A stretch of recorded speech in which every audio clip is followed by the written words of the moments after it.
Well, hello there, my studio teacher friends.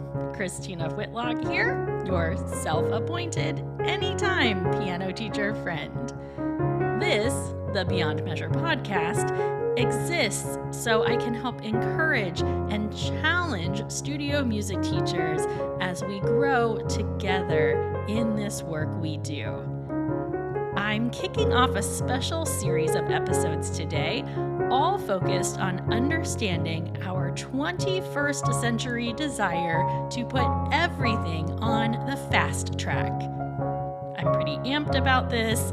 I think there are some definite lessons to be learned over the course of the next several weeks here in Beyond Measure Land.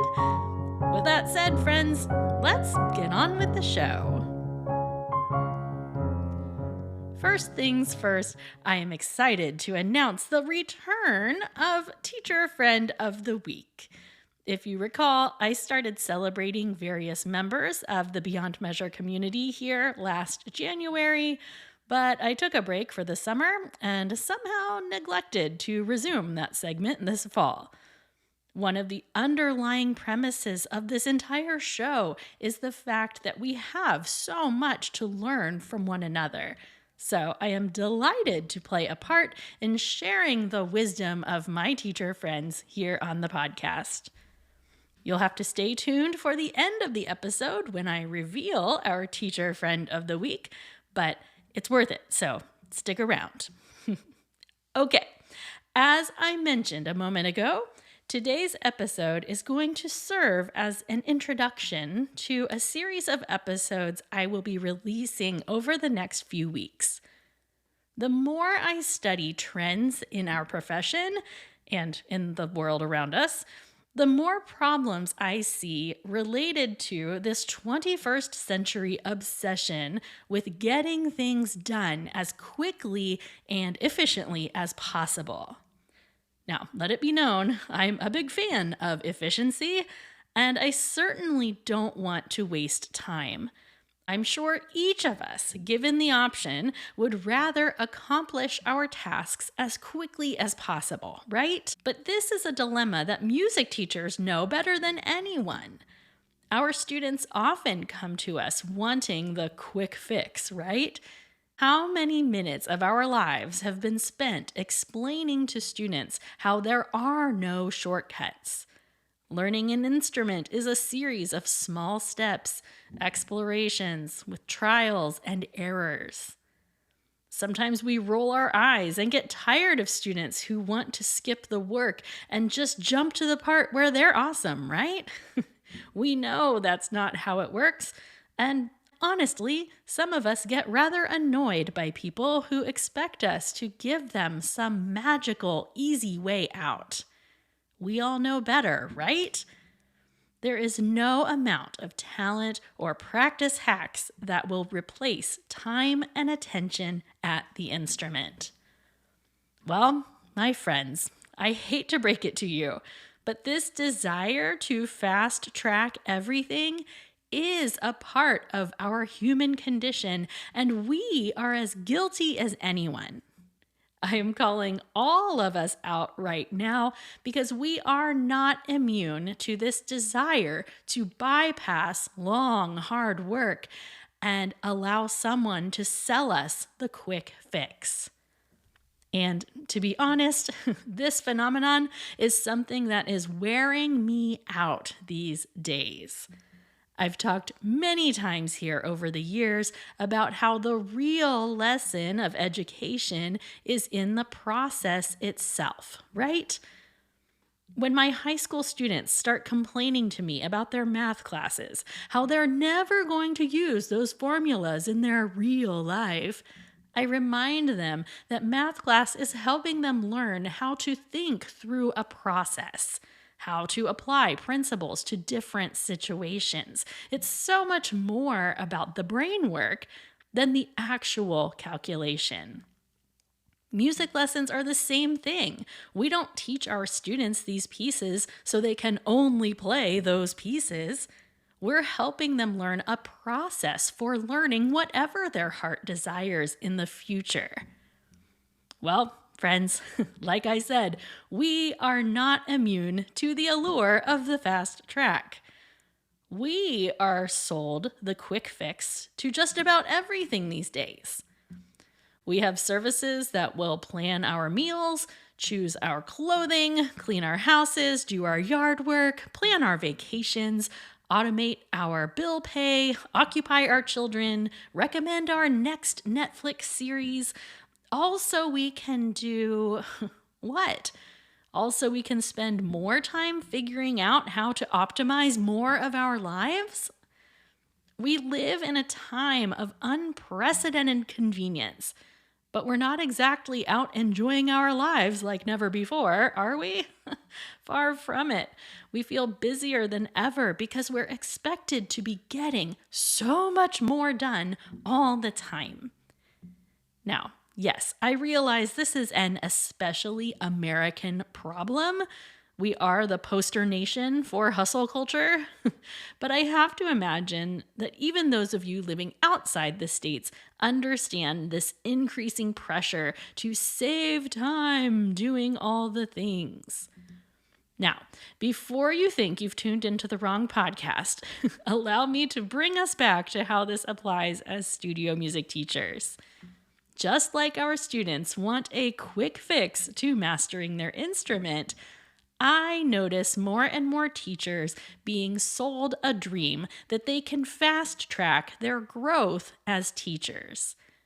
And I am devoting the next few weeks here at Beyond Measure to this disappointing truth, friends. Becoming a successful teacher is a lifelong journey of thought, work, and effort, much like learning to play our instruments. The path to becoming a great teacher is a series of small steps and explorations with trials and errors. And the good news is this. Yes, there are people out there who can help you do this work more effectively and even more efficiently.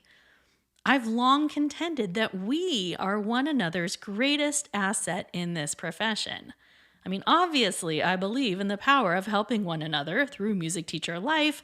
Otherwise, what the heck have I been doing here for 201 episodes?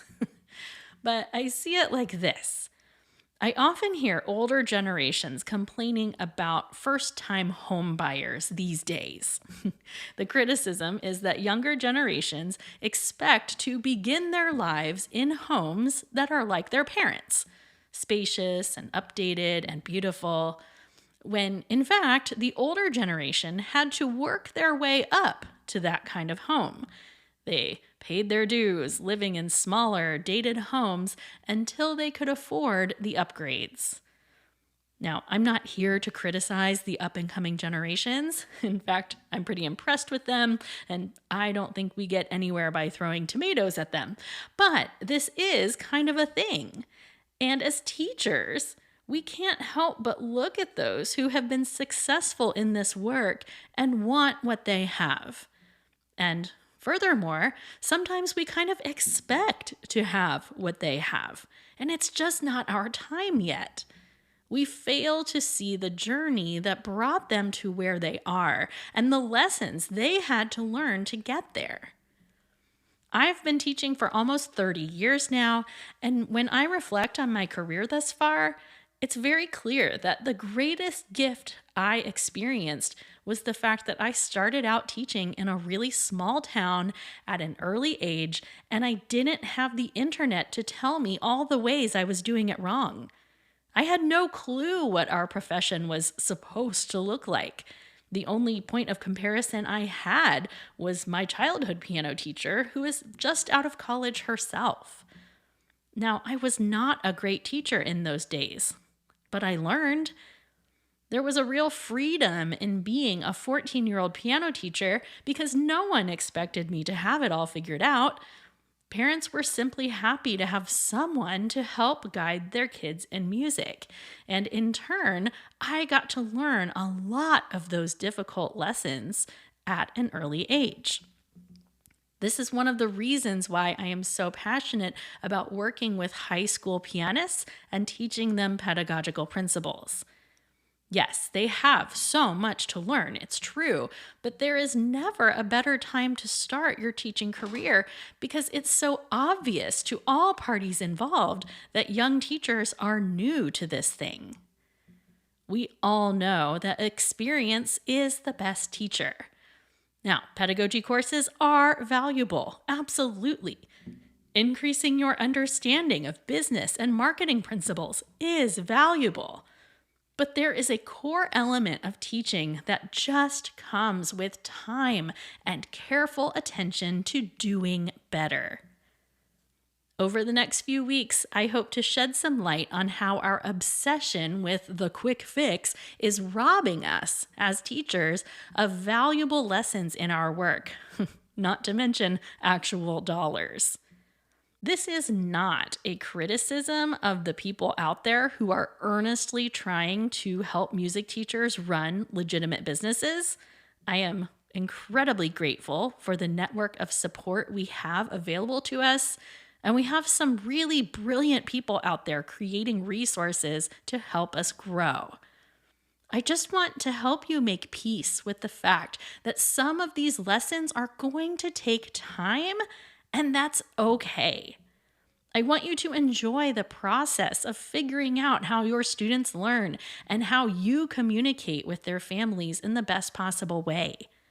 I want you to be excited about the ideas that you have, rather than just assuming someone else has already figured it out in a better way. So, friends, that's what we're doing here for the next few weeks at Beyond Measure. We're starting off strong next week by looking at coaching programs and other educational opportunities that are available to us as teachers.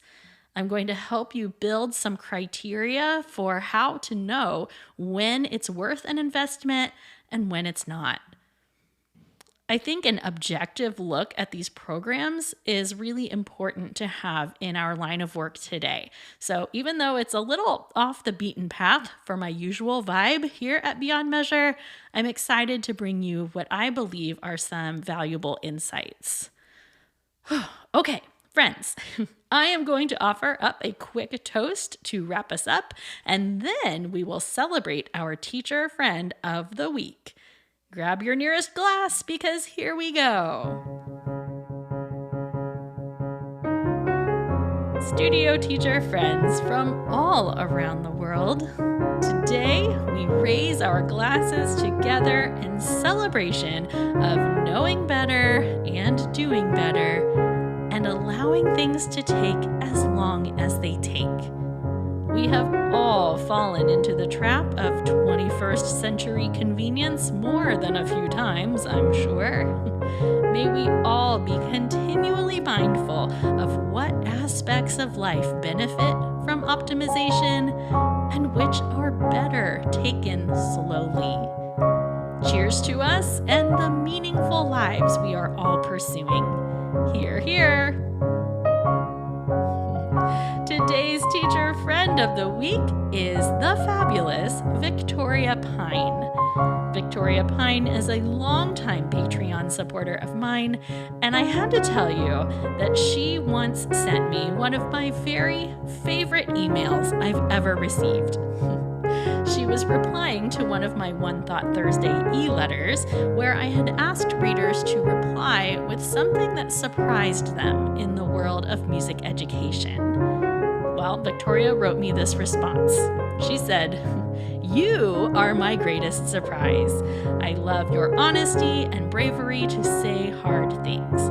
My first listen to you, I wasn't a fan because I was looking to fill myself with more concert pianists and classical teachers, but you surprised me. I kept listening to you and dropped my ego and found you saying all the things I needed as a teacher and a business person. You are delightful and approachable.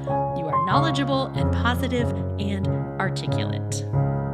Now, obviously, I love those ultra kind words that Victoria shared with me, but I love this email for even deeper reasons than that.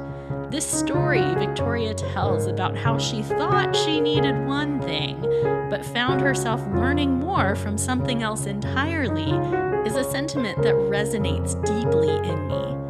And like such a fitting wrap-up on today's conversation, doesn't it? We live in a time where we can pick and choose our own paths of education. Sometimes the thing we really need is not on our personal radar at all.